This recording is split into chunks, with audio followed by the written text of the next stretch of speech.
Good morning students. Community medicine में जो आज का हमारा टॉपिक रहेगा वो रहेगा एपिडेमियोलॉजी। ये एक नया चैप्टर है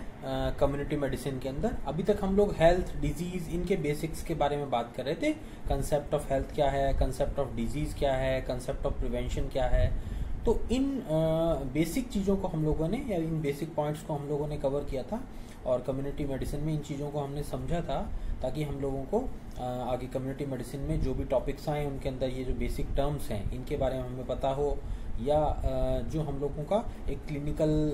जो एक फील्ड है, जो क्लिनिकल प्रैक्टिस है, उनमें इन चीज़ों की क्या इंपॉर्टेंस है उसके बारे में हम लोगों को थोड़ा सा नॉलेज रहे। तो हमने बात की थी। तो अब जो हमारा नया चैप्टर है या जिसे हम नया टॉपिक जो हमारा कहलाएगा वो रहेगा एपिडेमियोलॉजी। तो एपिडेमियोलॉजी क्या है, क्यों हम इसे स्टडी करते हैं, इसकी क्या आवश्यकता है कम्युनिटी मेडिसिन में, उसके बारे में हम लोग इस टॉपिक में बात करेंगे। एपिडेमियोलॉजी थोड़ा सा एक ब्रॉड चैप्टर है, इसके बारे में थोड़ा सा हमें टाइम लगेगा। कुछ लेक्चर्स होंगे इसके बारे में जिनके अंदर हम धीरे धीरे करके पॉइंट वाइज या स्टेप बाय स्टेप एपिडेमियोलॉजी के बारे में हम लोग बात करते रहेंगे। तो देखिए, सबसे पहले हम लोग अगर बात करें टर्म की, ठीक है ना, एक जो वर्ड है एपिडेमियोलॉजी, तो इसको हम लोग अगर ब्रेक डाउन करते हैं तो 3 वर्ड्स के अंदर ये ब्रेक डाउन होता है, एपी, डेमोस एंड लोगोस। ठीक है, तो एपी का मतलब होता है एमोंग, डेमोस का मतलब पीपल एंड लोगोस का मतलब टू स्टडी। ठीक है, तो एपिडेमियोलॉजी यानी पीपल के लोग, जो पीपल हैं, जो लोग हैं, उनके अंदर उनकी जो एक कम्युनिटी है, उन लोगों का जो एक डिस्ट्रीब्यूशन है, उस पॉपुलेशन डिस्ट्रीब्यूशन के अंदर लोगों के अंदर जो हम स्टडी करते हैं किसी भी डिजीज के बारे में, डिजीज ओरिजिनेशन के बारे में, तो उसे हम कहते हैं एपिडेमियोलॉजी। ठीक है, तो लोगों के अंदर, पीपल के अंदर जो भी डिजीजेस हैं, जो भी डिजीज फैक्टर्स हैं, जो भी डिटर्मिनेंट है या डिस्ट्रीब्यूशन ऑफ डिजीज जो है, उसके बारे में स्टडी करना और स्टडी करके उन लोगों के अंदर उसको अप्लाई करना, उस पूरे प्रोसेस को हम लोग कहते हैं एपिडेमियोलॉजी। ठीक है, तो बेसिकली एपिडेमियोलॉजी का मतलब क्या है कि जो भी कम्युनिटी में स्प्रेड्स हैं, जो भी डिजीजेस हैं, जो भी प्रॉब्लम्स हैं, जो भी बीमारियां हम लोग देखते हैं, तो हर एक डिजीज का हम तभी उसके लिए हम लोग प्रिवेंटिव वे में वर्क कर पाएंगे जब हमें उसकी एपिडेमियोलॉजी पता होगी। एपिडेमियोलॉजी यानी कि उसके बारे में हमें डिटेल में पता होगा कि वो डिजीज कैसे डेवलप हुई, कहाँ से डेवलप हुई, उसका डिस्ट्रीब्यूशन क्या है, उसकी इंटेंसिटी क्या है। इन सब चीज़ों के बारे में जब हमें पता होगा तभी हम उसके बारे में आगे हम उसको कैसे ट्रीट करना है या उसको कैसे प्रिवेंट करना है उसके बारे में हम लोग वर्कआउट कर पाएंगे। तो इसलिए इस चीज़ को हमें समझना जरूरी है एपिडेमियोलॉजी के अंदर कि ये क्या है और क्या इसकी ऑब्जेक्टिव्स क्या है इसके। तो अब इसको जब हम लोग स्टडी करते हैं तो बेसिकली 3 हेड्स के अंदर हम इसको स्टडी करते हैं। एक तो होता है फ्रीक्वेंसी ऑफ डिजीज, दूसरा डिस्ट्रीब्यूशन ऑफ डिजीज और तीसरा डिटर्मिनेंट्स ऑफ डिजीज। तो फ्रीक्वेंसी या इंटेंसिटी ऑफ डिजीज का मतलब क्या हुआ कि हमें इस एपिडेमियोलॉजी में सबसे पहले जो भी डिजीज है उसकी फ्रीक्वेंसी या उसकी इंटेंसिटी क्या है उसके बारे में हमें स्टडी करना है। इसका मतलब क्या हुआ फ्रीक्वेंसी और इंटेंसिटी का, कि कोई भी जो प्रॉब्लम है, जो बीमारी है, वो कितनी फ्रीक्वेंटली और कितनी इंटेंस वे के अंदर कम्युनिटी को इन्फेक्ट कर रही है या कम्युनिटी के अंदर फैल रही है या बढ़ रही है। जैसे रिसेंट एग्जांपल में हम बात करें कि कोविड-19 के केसेस में जो कोरोना इन्फेक्शन है उसके बारे में जैसे हम लोग अभी देख रहे हैं, तो इसका हम लोग देखते हैं कि इसकी इंटेंसिटी और फ्रीक्वेंसी बहुत ही फास्ट है इसकी। ठीक है ना, तो हम लोग देखते हैं कि लोग जहाँ पर इन्फेक्ट हो रहे हैं वो एक से दूसरे लोगों में बहुत जल्दी इन्फेक्शन हो रहा है, इन्फेक्टिविटी रेट बहुत ज़्यादा है इसकी। तो ये हमारे सामने एक पॉइंट आया यहाँ पर कि ये डिजीज़ जो है इसकी फ्रीक्वेंसी और इंटेंसिटी बहुत ज़्यादा है। Number 2, distribution of disease. तो डिस्ट्रीब्यूशन ऑफ डिजीज का मतलब क्या हो गया कि पर्टिकुलरली किसी भी एक ज्योग्राफिक लोकेशन के अंदर, किसी भी पर्टिकुलरली एक एरिया के अंदर वो कितनी फैली हुई है, कितने लोगों को इन्फेक्ट करी है। जैसे एग्जांपल के लिए हम बात करें कि कोरोना इन्फेक्शन या कोविड-19 जो है, अभी हम लोग देखते हैं कि हर एक एरिया में, हर एक डिस्ट्रिक्ट के अंदर, हर एक स्टेट के अंदर उसका जो डिस्ट्रीब्यूशन है वो अलग अलग तरीके का है। जैसे इस वक्त इंडिया में अगर हम बात करें तो महाराष्ट्र में बहुत ज़्यादा स्प्रेडिंग है, दिल्ली में बहुत ज़्यादा स्प्रेडिंग है इसकी, राजस्थान के अंदर भी केसेस हमारे बढ़ रहे हैं। राजस्थान में बात करें तो कुछ डिस्ट्रिक्ट ऐसे हैं जहाँ पर बहुत ज़्यादा केसेस हैं, कुछ जगहों पर कम हैं। बीकानेर के अंदर जैसे अभी हमारे बहुत ही ज़्यादा इंटेंस नहीं है इसकी कंडीशन, या डिस्ट्रीब्यूशन भी बहुत ज़्यादा नहीं है। तो इस तरीके से हर एक एरिया के अंदर, हर एक लोकेशन के अंदर उस डिजीज़ की डिस्ट्रीब्यूशन क्या है, उसके अकॉर्डिंग उस डिजीज़ को हम उतना सीरियस कंसीडर करते हैं, या हम उसको उतना ही कम्युनिटी के लिए एक नेगेटिव हम लोग पॉइंट लेकर के चलते हैं। तो डेफिनेटली जहाँ पर डिस्ट्रीब्यूशन ज़्यादा होगा यानी फैली भी ज़्यादा होगी, वहाँ पर हेल्थ इश्यूज ज़्यादा हो रहे हैं, केसेस ज़्यादा हो रहे हैं उस डिजीज से रिलेटेड, तो डेफिनेटली वहाँ की हेल्थ रेट जो है, जो भी वहाँ का हेल्थ स्टेटस है, वो डेफिनेटली नेगेटिव ट्रैक में वर्क कर रहा है। वहाँ के लोगों की जो बीमारी है, जो भी डिजीज़ है, वो बहुत ज़्यादा वहाँ पर फैल रही है वहाँ पर। और नंबर 3 पॉइंट जैसे हम लोगों ने बात की, डिटर्मिनेंट्स ऑफ डिजीज़। डिटर्मिनेंट्स का मतलब कि जो भी डिजीज कम्युनिटी में जिसके बारे में हम बात कर रहे हैं, जिसकी हम एपिडेमियोलॉजी स्टडी कर रहे हैं, उसकी तो जिस भी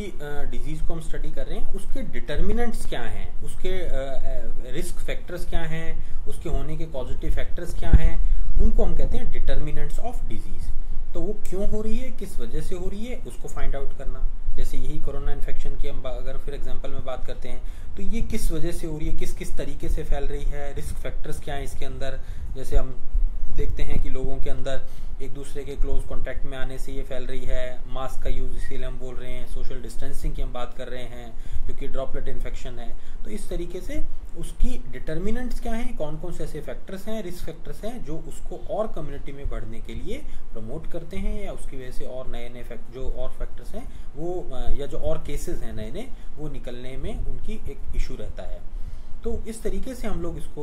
देखते हैं कि कम्युनिटी के अंदर किसी भी डिजीज की एपिडेमियोलॉजी को जब हमें स्टडी करना होता है तो 3 पॉइंट्स के अंडर में हम लोग इसको स्टडी करते हैं। जैसा हम लोगों ने बात की कि फ्रीक्वेंसी और intensity of disease, distribution of disease और डिटर्मिनेंट्स ऑफ डिजीज। तो ये तीनों फैक्टर जो हैं वो कौन सा फैक्टर कितना ज़्यादा अप्लाई हो रहा है उस पर्टिकुलर एरिया में जहाँ की हम बात कर रहे हैं, उस एपिडेमियोलॉजिकल लोकेशन के अंदर, उस कौन से फैक्टर कितने ज़्यादा वहाँ पर कंट्रीब्यूट कर रहे हैं, उसके अकॉर्डिंग उस डिजीज़ की जो पैथोलॉजी है वो हमारे सामने निकल करके आती है, और उसके अकॉर्डिंग वहाँ का हेल्थ स्टेटस जो है उस पर्टिकुलर लोकेशन का वो कम या ज़्यादा हमें देखने को मिलता है। अच्छा, फिर हम आगे इसी टॉपिक में अगर बात करते हैं तो एपिडेमियोलॉजी के कुछ एम्स हैं। तो एम्स ऑफ एपिडेमियोलॉजी, अब एपिडेमियोलॉजिकल जो स्टडीज़ हैं वो हम क्यों करते हैं, उसके एम क्या हैं, तो उसके बारे में अगर हम बात करें तो इस एम के अंदर भी basically 3 M, there are 3 Ms basically which are very useful in study the epidemiology of any disease. तो वो जो 3 एम्स हैं वो क्या एम्स हैं यहाँ पर। सबसे पहला एम है to estimate the disease frequency or intensity by going in the depth of the population। दूसरा फैक्टर हमारे सामने यहाँ पर क्या जो एम होता है हमारा यहाँ पर क्या होता है कि to find out the risk factors. जो रिस्क फैक्टर्स हैं वहाँ पर वो कौन कौन से हैं, ताकि हम उन फैक्टर्स को फाइंड आउट करके उसके अकॉर्डिंग जो भी डिजीज फ्रिक्वेंसी है या जो उसकी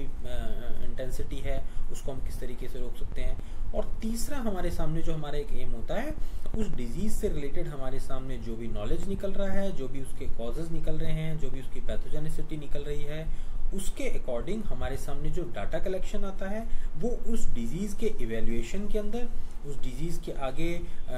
लाइन ऑफ ट्रीटमेंट के अंदर, या उसके अंदर आगे स्टडीज के अंदर, क्लिनिकल स्टडीज के अंदर, उसमें उसको हेल्प करता है। तो इस तरीके से एपिडेमियोलॉजी के 3 एम्स हैं। एक तो डिजीज की इंटेंसिटी और फ्रीक्वेंसी को निकालना, उसके बारे में पता लगाना, और उसके अकॉर्डिंग हमारे सामने एक सीवियरिटी हमारे सामने डिजीज की निकल करके आती है। दूसरा, रिस्क फैक्टर्स को आइडेंटिफाई करना ताकि ठीक करने के लिए उन रिस्क फैक्टर्स को हम लोग देख सकें और उनको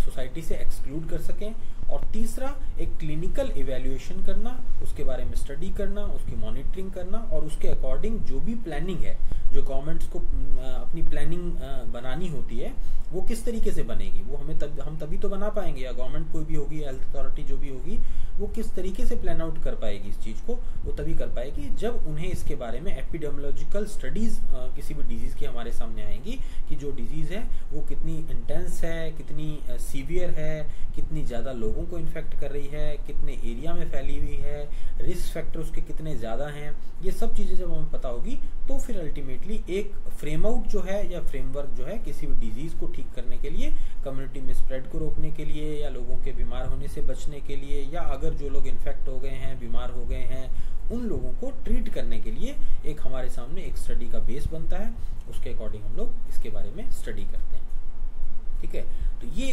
बेसिकली हमारे सामने एम्स ऑफ एपिडेमियोलॉजी हमारे सामने निकल करके आ गए। अब इसके बाद में अब ये जो काम हमें करना है, हमें समझ में आ गया कि हमें क्या करना है। अब इसको किस तरीके से करना है उसे हम कहते हैं एपिडेमियोलॉजिकल अप्रोच। ठीक है, तो एपिडेमियोलॉजिकल अप्रोच जो होगी, वो एपिडेमियोलॉजिकल अप्रोच हमारे सामने जो है वो दो तरीके से हम लोग इसमें अप्रोच करते हैं। इसके अंदर एक तो हमारे सामने जो तरीका आता है बाय आस्किंग क्वेश्चंस। ठीक है ना, हम लोग जो क्वेश्चंस हैं लोगों से पूछ करके, या भी जो भी लोग कम्युनिटी के अंदर हैं उनसे इसके बारे में बात करके, क्वेश्चंस पूछ करके, फिर उसके बाद अकॉर्डिंग हम यहाँ पर देखते हैं इसके अंदर कि उनको क्या क्या सिम्टम्स हैं, उसके अंदर फिर हमें कॉमन जो एक जो पैथोलॉजी है उसकी हमारे सामने निकल करके आती है। और दूसरा होता है बाय मेकिंग कंपैरिजन। दूसरा हम एक कंपैरिजन लेकर के चलते हैं, जो भी डिजीज्ड लोग हैं या जो हेल्दी लोग हैं उनके ग्रुप्स बना करके उनके अंदर कंपैरिजन करके फिर हम लोग उस तरीके से इसमें एपिडेमियोलॉजिकल अप्रोच के अंदर चलते हैं और उसको हम लोग स्टडी करते हैं। तो दो तरीके हैं, बाय आस्किंग क्वेश्चन और दूसरा बाय मेकिंग कंपैरिजन। तो बाय आस्किंग क्वेश्चन यानी यहाँ पर किस तरीके की चीज आई कि वही बात अगर हम करते हैं कि जैसे इन्फेक्शन कोविड-19 की हम बात करते हैं या कोरोना वायरस के इन्फेक्शन की हम बात करते हैं, तो यहाँ पर हम लोगों से क्या ले रहे हैं, हम लोगों की टोटलिटी कि जो भी लोग इन्फेक्ट हो रहे हैं उनके अंदर क्या सिम्टम आ रहे हैं। जैसे हम लोगों की होम्योपैथी में जीनस एपिडेमिकस निकलती है, ठीक है ना, जो हम लोग जैसे अभी करंट सिनेरियो के अंदर कुछ मेडिसिन हम लोग काम में ले भी रहे हैं, आर्सेनिक एल्बम काम में ले रहे हैं, जिल्सिमियम हम लोगों के यहाँ पर इंडिकेटेड हो रही है। तो इस तरीके से कुछ मेडिसिन हमारे सामने निकल करके आती हैं। वो किस तरीके से निकल करके आती हैं कि जो भी पेशेंट्स हैं, जो पॉजिटिव केसेस हैं, उनके अंदर क्या सिम्टम्स हैं, उनके अकॉर्डिंग उनकी क्या टोटलिटी है, उसके हिसाब से हम लोगों के सामने एक तो सिम्टम्स की सिवियरिटी पता लगती है कि उन लोगों के अंदर किस लेवल की पैथोलॉजी हो रही है, किस लेवल की उनके अंदर प्रॉब्लम्स क्रिएट हो रही हैं। तो उसके अकॉर्डिंग हम लोग उसका एक हमारे सामने सिम्टोमेटोलॉजी का एक टोटलिटी हमारे सामने निकल करके आती है। दूसरा बाय मेकिंग कंपैरिजन में अगर हम बात करें तो यहाँ पर दो ग्रुप्स हम लोग फॉर्म करते हैं, एक हेल्दी लोगों का और एक डिजीज्ड पर्सन का, और उनके अंदर फिर हम लोग कंपैरिजन करते हैं कि उन लोगों के अंदर जो भी हम लोग बात कर रहे हैं, सिम्टम्स की हम बात कर रहे हैं, डिजीज की बात कर रहे हैं, या आगे हम लोग जो भी प्रिवेंटिव मेजर्स काम में ले रहे हैं उसकी जब हम बात कर रहे हैं, तो वो किस तरीके से वहाँ पर काम कर रहे हैं, किस तरीके से वो अप्लाई हो रहे हैं, उसके अंदर हम लोग इसको लेकर के चलते हैं। तो इस तरीके से हम लोगों के सामने दो तरीके की यहाँ पर हम लोगों की जो अप्रोच होती है, और उस अप्रोच के अकॉर्डिंग हम लोग एपिडेमियोलॉजी में जो भी स्टडीज करते हैं, ताकि हमारे सामने जो भी सिम्टम्स हैं, जो भी कंडीशंस हैं, वो निकल करके आए, ताकि हम लोग किसी एक कंक्लूजन पर पहुंच सकें। ठीक है ना, तो जैसे हम लोग अभी कोरोना इन्फेक्शन की बात कर रहे हैं, तो उसके अंदर हमारे सामने बहुत सारे केसेस एसिम्टोमेटिक भी हैं, बट जो सिम्टम्स थोड़े बहुत निकल करके आते हैं उसके अकॉर्डिंग हम लोगों की, जैसे आयुष मिनिस्ट्री ने आर्सेनिक एल्बम को इंडिकेट किया है या वो एडवाइस की है कि प्रिवेंटिव वे में देना चाहिए, और उसका डिस्ट्रीब्यूशन जो है स्टेट लेवल पर, सेंट्रल लेवल पर दिया जा रहा है। और कुछ क्लिनिकल इस तरीके के हम लोगों के सामने स्टडीज भी निकल करके आई हैं कुछ केसेस में, कुछ जगह जहाँ पर भी इस तरीके का हम लोगों को पॉजिटिव केसेस ट्रीट करने में, जहाँ पर हम लोगों को इस तरीके की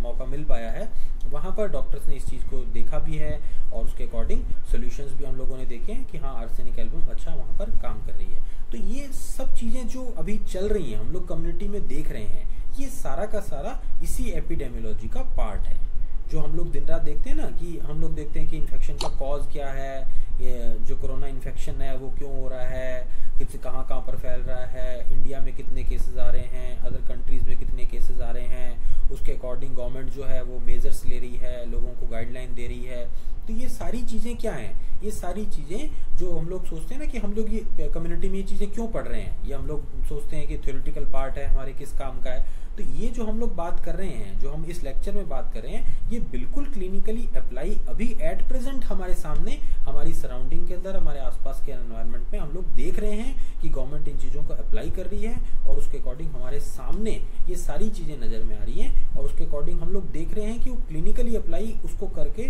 किस तरीके से लोगों को ठीक करने की या प्रिवेंट करने की कोशिश की जा रही है। तो ऐसा नहीं, कम्युनिटी मेडिसिन में सब लोग हम जो बात कर रहे हैं वो सारी थ्योरेटिकल है, सारी बातें क्लिनिकल हैं, लेकिन ठीक है वो टाइम टू टाइम जब अप्लाई होती हैं तब हमें उसकी इंपॉर्टेंस के बारे में पता चलता है। तो एपिडेमियोलॉजी के अंदर जो हम लोग अभी एट प्रेजेंट देख रहे हैं वो सारी कहानी एज इट इज जो है अप्लाई हो रही है, स्क्रीनिंग हो रही है लोगों की, जगह जगह कैंपिंग हो रही है, लोगों के सिम्टम्स हैं उसको नोट किया जा रहा है, उसके अकॉर्डिंग मेडिसिन जो मॉडर्न साइंस है वो अपने अकॉर्डिंग ट्रीट कर रही है। हम लोग अपनी ऑल्टरनेटिव थेरेपीज में, हमारी होम्योपैथी के अंदर जैसे हम लोग बात कर रहे हैं तो हम अपने अकॉर्डिंग उस चीज़ को ट्रीट कर रहे हैं। तो इस तरीके से आयुर्वेदा है वो अपने अकॉर्डिंग उस चीज़ को ट्रीट कर रहा है। तो ये सारी चीज़ें जो हैं, सारे पॉइंट्स जितने भी हैं, ये सारे उसी एपिडेमियोलॉजी के पार्ट हैं और उसी एपिडेमियोलॉजी के अंडर में ये सारी की सारी जो बात हम लोग कर रहे हैं वो क्लिनिकल एप्लीकेशन उसका एक एग्जाम्पल है। तो जो हम लोगों ने आज बात की बेसिक्स ऑफ एपिडेमियोलॉजी के अंदर, वो हम लोगों ने यही बात की कि एपिडेमियोलॉजी क्या है, कि हम लोग एपिडेमियोलॉजी में क्या स्टडी करते हैं, हम लोगों का एम क्या है, क्यों स्टडी करते हैं और हम लोग इसे किस तरीके से स्टडी करते हैं, ठीक है ना। तो एपिडेमियोलॉजिकल अप्रोच के अंदर वो किस तरीके से करते हैं। तो ये कुछ बातें, कुछ पॉइंट्स आज के लेक्चर में हम लोगों ने किए। नेक्स्ट लेक्चर में हम लोग इससे रिलेटेड हम लोग और बात करेंगे।